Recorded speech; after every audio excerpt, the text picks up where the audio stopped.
लेकिन ये भ्रष्ट सरकार, ये गूंगी और बहरी सरकार, उत्तर प्रदेश और देश की गूंगी और बहरी सरकार बिहार में जब हमारे भाई पढ़ लिख कर नौकरी मांगने जाते हैं तो यही पुलिस वालों की लाठियां उनके कंधों पर, उनके सीनों पर बसती है। इस बात को बताने आया हूं, ये बात आप जान लीजिए। कोई अधिकार नहीं इनको लाठियां चलाने का, लेकिन मैं ये भी जानता हूं कि अपने मन से तो नहीं करते होंगे।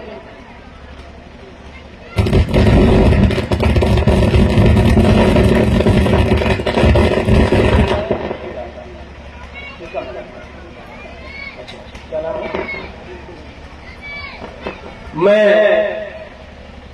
अपील करूंगा रिंकू गौतम जी से कि वो जाएं और बाबा साहब अम्बेडकर जी की प्रतिमा पर माल्यार्पण और गौतम बुद्ध जी की प्रतिमा पर पुष्प अर्पित करें।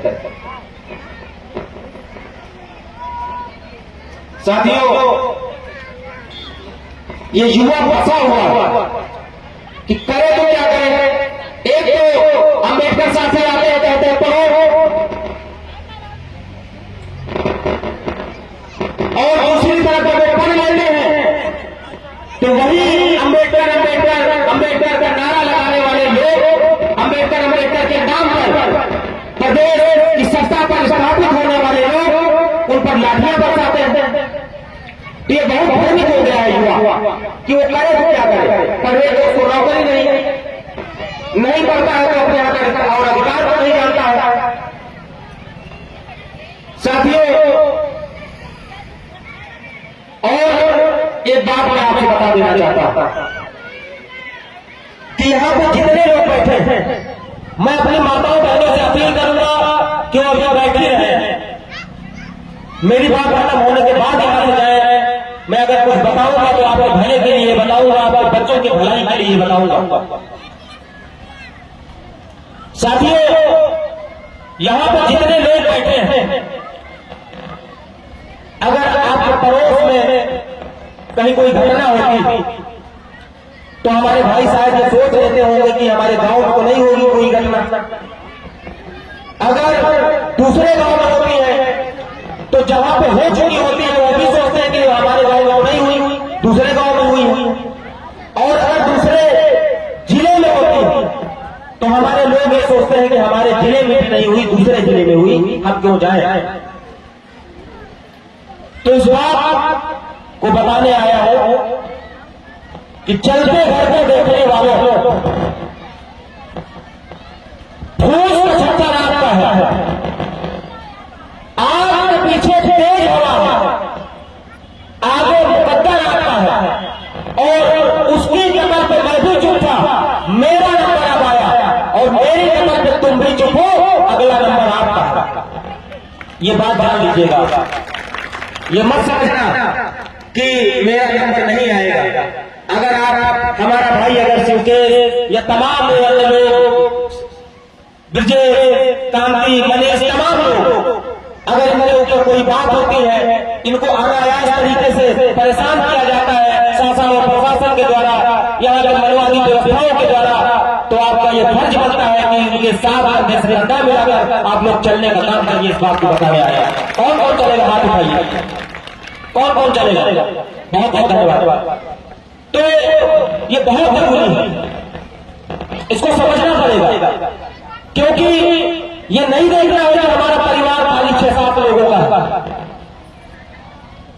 अगर आप डॉक्टर बाबा साहब अम्बेडकर को पढ़े हो, अगर जरा भी उनको पढ़े हो,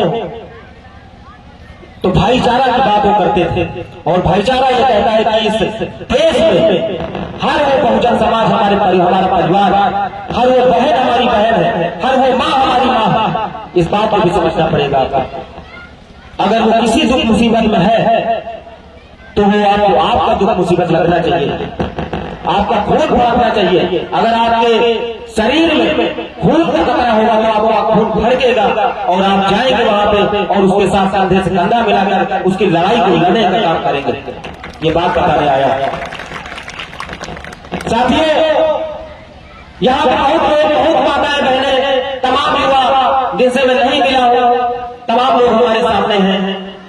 शायद वो ये सोचते होंगे कि मेरे अकेले से तो समाज नहीं सुधरेगा, मैं अकेले क्या कर पाऊंगा?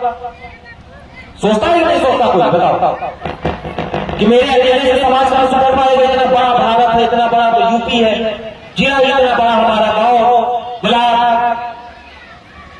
तो उस बात को भी मैं आपको एक कहानी के माध्यम से आपको जो है बात बताना चाहता हूं। साथियों, एक जंगल था, बड़ी ध्यानपूर्वक इस बात को सुनिएगा। एक जंगल था और उस जंगल में एक दिन आग लग गई। जब उस जंगल में आग लगी तो वहां के तमाम जीव जंतु, बड़े बड़े जीव जंतु उस आग का तमाशा देख रहे थे और दूर खड़े उस आग का तमाशा देख रहे थे। एक छोटी सी गौरैया थी, छोटी सी गौरैया वो गड्ढे से पानी भरती और उस आग पे डालती, फिर जाती, फिर उस गड्ढे से पानी भरती, फिर उस आग पे डालती। तो वहां पे जो बड़े बड़े जीव जंतु थे तो वो उस गौरैया को देख के हंस रहे थे। उस गौरैया से वो बोले कि तुम नादान हो, तुम नहीं जानती हो, तुम छोटी हो, तुम्हारे छोटी सी चोट में पानी भर लेने से और यहाँ पे डाल देने से ये आग नहीं बुझने वाली। तो उस गौरैया का बड़ा सुंदर जवाब था। उस गौरैया ने कहा कि मुझे पता है कि मेरे बुझाने से आग नहीं बुझेगी, लेकिन मुझे यह भी पता है कि कल जब आग का इतिहास लिखा जाएगा तो मेरा नाम आग बुझाने वालों में लिखा जाएगा और तुम सबका नाम तमाशा देखने वालों में लिखा जाएगा। इस बात को बताया है। तो आप लोग तमाशा देखने वाले मत बनिए, आप लोग आग बुझाने वाले बनिए और अपना नाम दर्ज कराइए उस इतिहास में। साथियों, डॉक्टर बाबा साहब अम्बेडकर के मूल मंत्र पर भी बोलना चाहूंगा, क्योंकि समय बहुत हो रहा है, माताएं बहनें उठने जा रही हैं कि डॉक्टर बाबा साहब अम्बेडकर ने शिक्षित बनो, संगठित रहो और संघर्ष करो का नारा दिया। जब आप शिक्षित होंगे तब आपके अंदर संघर्ष करने का जज्बा पैदा होगा और जब आप संघर्ष करेंगे, जब आप संगठित रहेंगे, जब आप संगठित हो जाएंगे, यूनाइट हो जाएंगे, तो आपको ये जज्बा होगा कि अब हम संघर्ष करें। बिना संगठन के आप लोग संघर्ष नहीं कर सकते हो। इसीलिए आप लोग अपने संगठन को बढ़ाओ और मजबूत करो।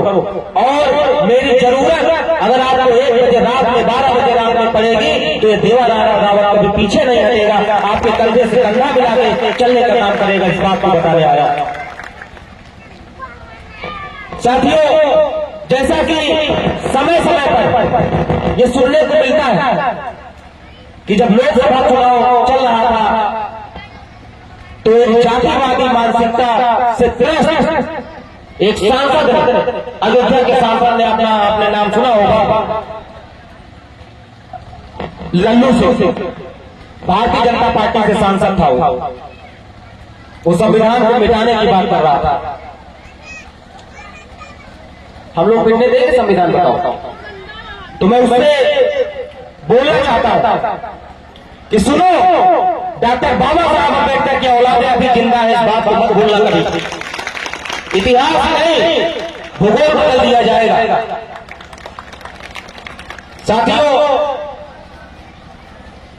लेकिन आपको भी अलर्ट रहना है, वो संविधान की बुक को ही नहीं पकड़े रहना है। जैसा कि अभी राष्ट्रीय प्रवक्ता जी ने बताया ललित ने कि संविधान के आर्टिकल्स को आपके बाबा साहब अम्बेडकर ने आपको जो समता, समानता, बंधुत्व, भाईचारा दिया है, अगर उन आर्टिकल्स को खत्म कर दिया जाएगा तो वो तो किताब एक पुस्तक ही मात्र रह जाएगी। क्या मतलब बचेगा उसका? तो इस संविधान को बचाने की लड़ाई में कौन कौन है? बताओ, हाथ उठा के बताओ। बहुत बहुत धन्यवाद आपका। आपसे यह अपील करने आया माताओं बहनों से कि एक बार सभी माताएं बहनें खड़ी हो जाएंगी और हमारे साथ भारतीय संविधान की प्रस्तावना पढ़ेंगी, जो सभी लोग, सभी युवा, सभी बच्चे, आप लोग सब लोग आगे लोग आ जाए एक बार, सभी लोग जो पीछे बैठे हैं सभी लोग प्लीज आगे आ जाए, सब लोग हमारे बुजुर्ग साथी सब लोग खड़े हो जाए, और यहाँ पे जो खड़े हैं सब लोग खड़े हो जाए, इधर आ जाए।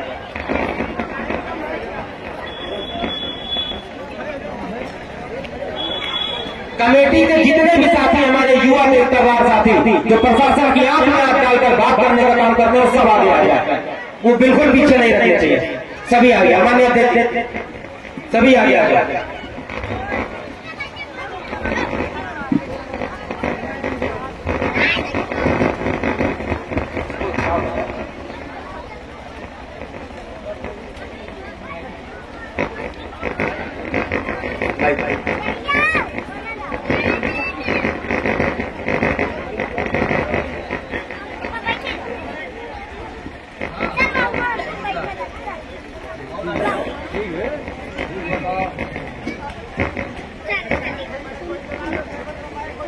रेडी?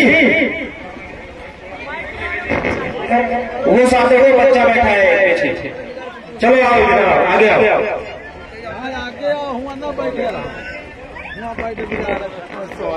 चलो आओ।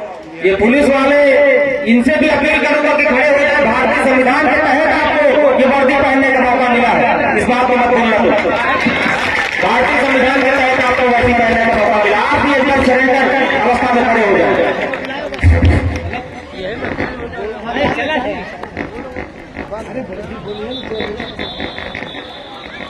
जो मैं बोलूंगा वही चीज आपको दोहरानी है, और बड़ी तेज आवाज में, बहुत तेज आवाज में, माताओं बहनों से भी अपील करूंगा कि बहुत तेज आवाज में आप लोग दोहराएंगे। हम भारत के लोग, भारत को एक संपन्न समाजवादी पंचनिरपेक्ष लोकतांत्रिक गणराज्य बनाने के लिए तथा उसके समस्त नागरिकों को सामाजिक, आर्थिक और राजनीतिक न्याय,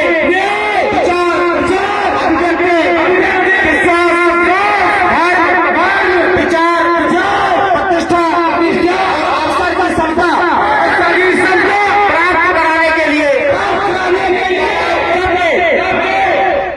तथा व्यक्ति की गरिमा और राष्ट्र की एकता और अखंडता सुनिश्चित करने वाली भूमिका बढ़ाने के लिए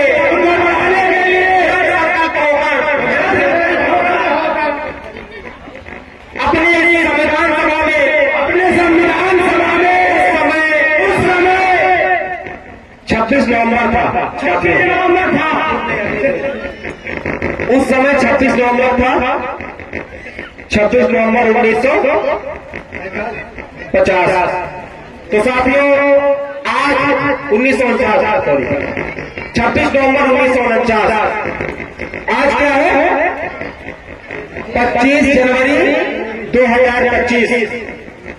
आज आप लोग संविधान को साक्षी मानकर ये प्रण लें कि हम अपनी बहनों और माताओं के साथ हो रहे अन्याय अत्याचार पर उनके साथ कंधे से कंधा मिलाकर खड़े रहेंगे।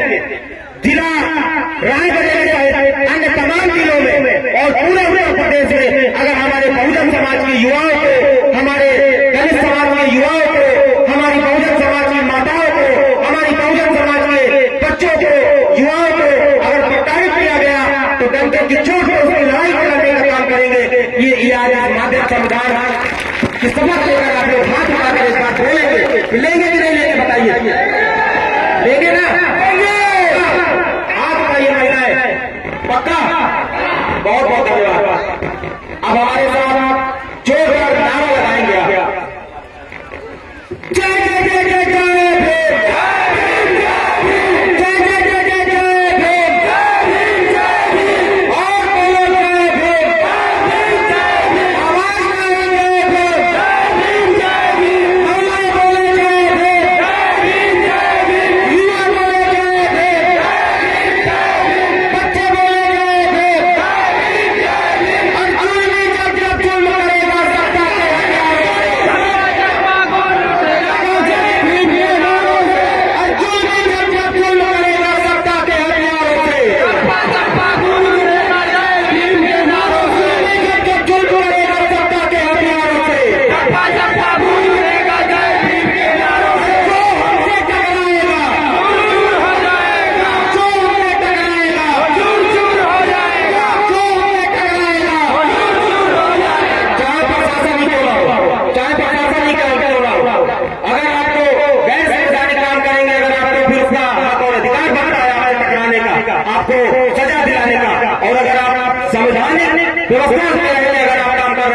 उसकी भी हैसियत नहीं है कि आपको परेशान करे, कि आप जान लें।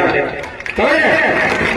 हम अम्बेडकरवादी हैं, हम अम्बेडकरवादी हैं, हम अम्बेडकरवादी हैं,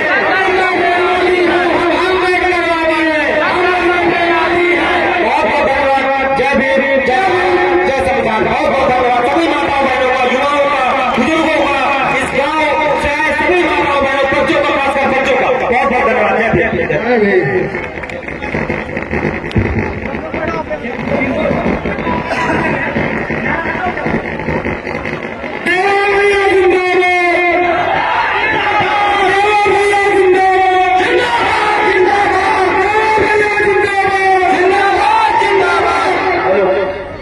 सभी लोग बैठ जाइए अपने अपने स्थान पर, शांतिपूर्वक बैठ जाइए सभी लोग।